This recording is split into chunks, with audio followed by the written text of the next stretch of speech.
I remember this day when there's this great business guy who was in Yei, and that guy, there was one evening that some kind of chaos started in the town, and then that guy was shot dead. So I think that incident really, I think uh, I know the guy. yeah, like Is that that incident. Romano? That's the one. That's the guy.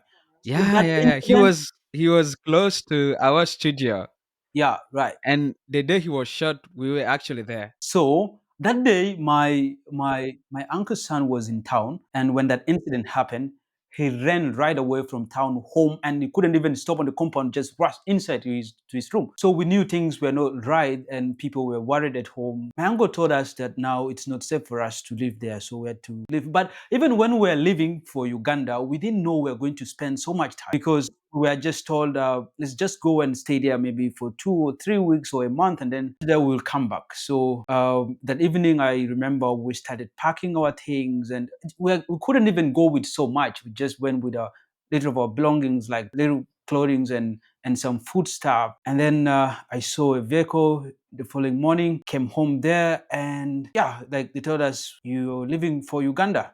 I was kind of hesitant at the start because I really didn't want to go to Uganda because I just completed my secondary school and I was enrolling for my journalism. I feel like I Mhm. was on the right way, on the right track, really. So I didn't want really to leave the country, but my uncle said there's no way we're going to stay there, so we had to leave.